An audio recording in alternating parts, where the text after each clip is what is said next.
Welcome to R S civil engineering. आज के video में हम जानेंगे कॉलम स्टार्टर क्या होता है। आपने साइट पर देखा होगा कि कॉलम को ढालने से पहले, उसकी कास्टिंग करने से पहले उसके बेस में एक छोटा सा कॉलम स्टार्टर बनाया जाता है। जो हमारे सुपरवाइजर भाई लोग होंगे और इंजीनियर होंगे वो सब जानते होंगे। और ये कॉलम स्टार्टर क्यों प्रोवाइड किया जाता है, क्यों ये नेसेसरी है कॉलम को कास्ट करने से पहले इसको बनाना, उसके बारे में हम जानते हैं। कॉलम कास्टिंग करने से पहले हम डायरेक्ट उसको कास्ट नहीं करते हैं, यानी कि हम लेआउट करने के बाद कॉलम की कास्टिंग नहीं करते हैं। उससे पहले हम स्टार्टर की कास्टिंग करते हैं कॉलम की। ये एक इनिशियल लेयर होती है कंक्रीट की कॉलम के लिए, जो 50 mm से 75 mm तक की थिकनेस तक का ढाला जाता है।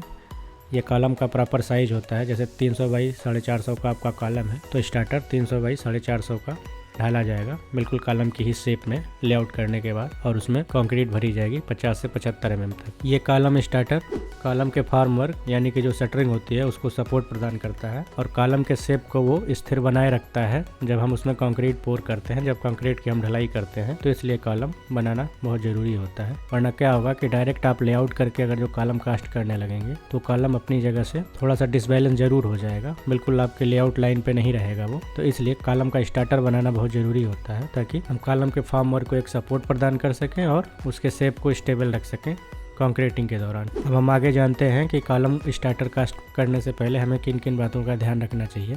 सबसे पहले तो कॉलम स्टार्टर कास्ट करने के लिए आप उसी ग्रेड की कंक्रीट का इस्तेमाल करेंगे जिस ग्रेड की कंक्रीट कॉलम में इस्तेमाल हो रही है। और दूसरा, कॉलम स्टार्टर ढालने के बाद 4 या 5 घंटे बाद आप कॉलम की कास्टिंग जरूर कर दें, या नेक्स्ट डे जरूर से कर दें, वरना क्या होता है कि new to old concrete joint आ जाएगा, जिसमें वो एक क्रैक फॉर्म होने का डर रहेगा हमेशा। तो इसलिए आप कॉलम की कंक्रीटिंग नेक्स्ट डे जरूर कर दें। और कॉलम स्टार्टर का ग्रेड हमेशा कॉलम कंक्रीट के ग्रेड के बराबर ही होना चाहिए, इस बात का हमेशा ध्यान रहे।